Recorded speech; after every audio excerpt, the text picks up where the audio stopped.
안녕하세요. 동일교회 초등부 어린이 여러분. 저희가 지난 시간에는 모세의 이야기를 통해서 그 안에 숨겨져 있는 하나님의 은혜를 찾아보았습니다. 모세는 애굽 땅에서 노예 생활을 하고 있었던 바로 이스라엘 민족을 이끌어냈던, 가나안 땅으로 이끌어 나갔던 바로 그 지도자가 모세였죠.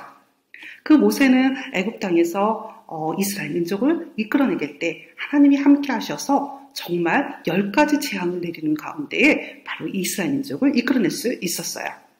그리고 광야 생활을 하는 동안에도 하나님께서 그들을 불기둥으로, 구름기둥으로, 그리고 때로는 물로, 그리고 때로는 메추라기로 그들의 배를 채워주시면서 그들의 광야 생활을 하나님께서 인도해 주셨죠.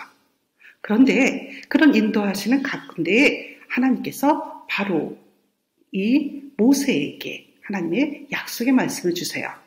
바로 그것이 우리가 잘 알고 있는 십계명이었죠.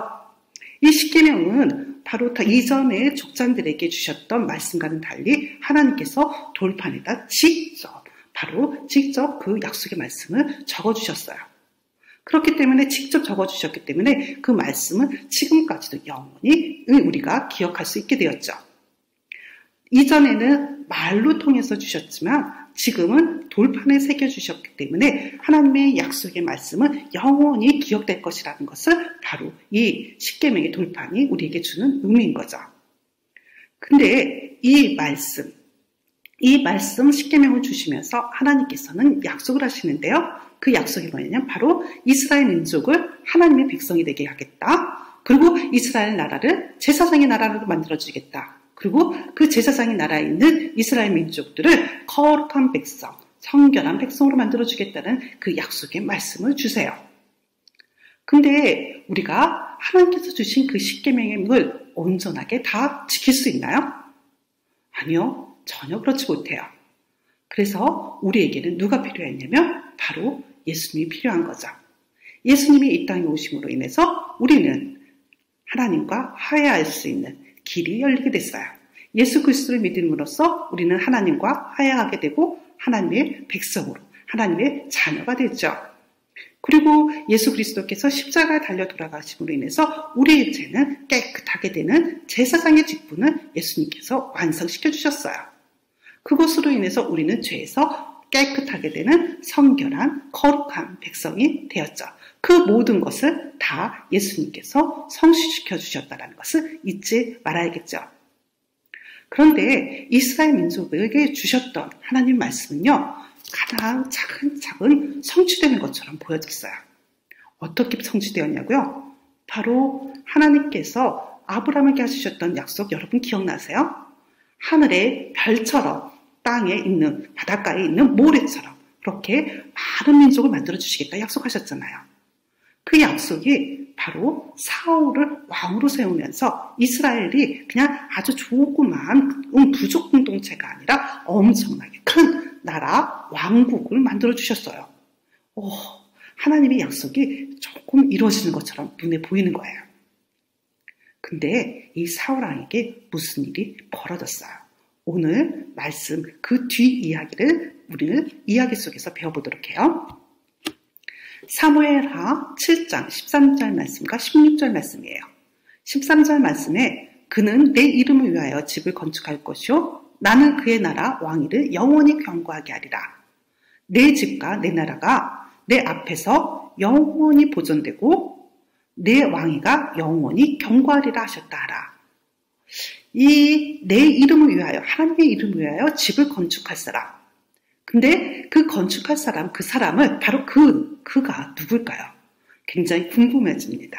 사울에게 무슨 일이 벌어졌어요. 그러니까 하나님께서는 지금 새로운 왕을 세우시겠다는 거예요. 그 새로운 왕이 누구인지 바로 이야기 속으로 들어가 봐요. 하나님께서 사울 왕에게 명령을 내리겠었어요. 무슨 명령이냐면 아말렉 민족을 쳐라. 그리고 그 명령을 내린 뒤에, 그 싸움을 하고 난 뒤에 그 아말렉에 있는 모든 소유를 어떻게 하라냐면 다 진멸해라 라고 명령을 내리신 거예요. 모든 소유를 진멸하라고 하는 것은 남자, 여자, 그 소, 양 할 것 없이 모든 것을 다 없애라는 말씀이죠. 사울 왕은 하나님의 말씀에 따라서 아말렉을 쳤고요. 그리고 그 안에 있는 나라에 있는 모든 것을 진멸하기를 결정했죠.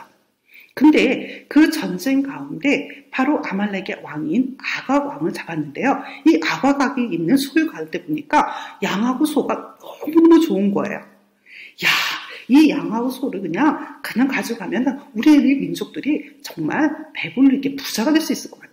먹는데 아무 걱정 없이 살 수 있을 것 같은 생각이 든 거죠. 마음속에 소유하고 싶은 탐욕이 생긴 거예요. 그래서 야, 이 정도는 내가 숨겨가지고 가도 하나님이 모르실 거야. 그렇게 생각하며 이것을 챙겨가지고 온 거죠. 근데 하나님이 모르실까요? 아니요. 하나님께서 사무엘에게 말씀하세요. 뭐라고 말씀하시냐면 내가 사울을 왕으로 세운 것을 후회하노니 그가 돌이켜 나를 따르지 아니하며 내 명령을 행하지 아니하였음이니라. 사무엘을 불러서 이렇게 말씀하신 거예요. 사울을 왕으로 세운 것을 후회하신대요. 하나님께서 세우셨던 그 왕이 하나님 말씀을 따라서 순종하지 않게 되니까 하나님께서 후회하신다는 거죠. 그리고 사무엘에게 말씀하세요. 너는 뿔에 기름을 채워 가지고 가라. 내가 너를 베들레헴 사람 이새에게로 보내리니 이는 내가 그의 아들 중에서 한 왕을 보았느니라. 하나님께서는 지금 새로운 왕을 이새의 아들 중에서 보셨다라고 얘기합니다. 그래서 사무엘에게 베들레헴으로 가라는 거죠. 근데 지금 뿔에 기름을 채워서 움직이게 되면 바로 사울 왕이 알게 될 것을 이 사무엘은 걱정하게 돼요. 그래서 물어봅니다.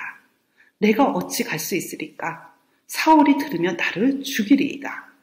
당연하죠. 왕 사울이 살아있는데 새로운 왕을 세우겠다라고 그 뿔에다가 기름을 가지고 이 사무엘이 움직이니까 그러면은 사울이 기분이 굉장히 나쁠 거예요.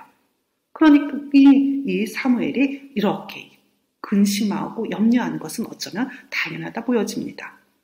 근데요, 하나님께서는 정말 대단하세요. 사무엘에게 명령을 하시는데 지혜를 주시는데요. 바로 어떤 지혜를 주시냐면요. 너는 암송아지를 끌고 가서 말하기를 내가 여호와께 제사를 드렸다 왔다 하고 이새를 제사에 청하라. 야, 하나님 정말 대단하시죠? 지금 제사를 드리러 왔다. 내가 하나님 앞에 제사를 드리러 왔다. 화평하게 하기 위해서 평강을 위해서 제사를 드리러 왔으니까 이새의 가족들도 같이 이새 제사에 와서 함께 제사를 드리자. 이렇게 하라는 거예요. 화평하기 위해서 왔다라고 할 때 누가 그것을 의심하겠냐는 거죠. 자, 사무엘은 하나님 말씀대로 뿔에다가 기름을 채워가지고 베들레헴으로 갑니다. 그러니 그곳에 있던 베들레헴의 장로들이 나와서 마중 나오는데 너무 놀라운 거예요. 그리고 두려운 거예요. 왜요? 사무엘이 왔으니까요. 그래서 두렵게 물어봅니다. 화평을 위해서 오셨죠? 그러니까 사무엘이 예, 맞습니다. 나는 화평을 위해서 왔습니다. 하나님께 제사를 드리려니 이새의 가족들을 모두 모아주세요. 그렇게 부탁을 드리죠. 자, 이새의 가족들이 다 제사의 자리에 나왔어요. 사무엘이 쭉 보니까 정말 하나님은 대단하세요. 이새의 자녀들은 정말 대단하게 잘생기고 정말 왕이 되기에 너무너무 늠름한 체격을 가지고 있는 거예요. 그래서 첫째 아들에게 사무엘이 어떻게 하냐면 왕의 기름을 부으려고 했어요. 그런데 갑자기 하나님께서 말씀하시는 거예요. 너는 그의 용모와 키를 보지 말라. 내가 이미 그를 버려놓으라. 내가 보는 것은 사람과 같지 아니하니 사람은 외모를 보거니와 나 여호와는 중심을 보느니라. 하나님께서는 외모를 보는 게 아니라 그 사람의 마음가짐을 본다는 거예요. 그가 얼마나 하나님을 사랑하는지, 그가 얼마나 하나님 앞에 순종하는지, 하나님 말씀에 복종하는지를 보신다는 거예요. 그래서 첫째 아들은 거기에 합당하지 않다라는 거예요. 그래서 두 번째 아들, 세 번째 아들, 네 번째 아들 계속 하나님이 아니라는 거예요. 마지막까지 왔죠. 사무엘이 물어봅니다. 내 아들들이 다 여기 있는 거 맞느냐? 그러자 이새가 물어보자 대답하죠. 아직 막내가 남았는데요. 그는 양을 지키나이다. 지금 양을 지키기 때문에 이 자리에 오지 못했다라고 이야기하죠. 그러자 그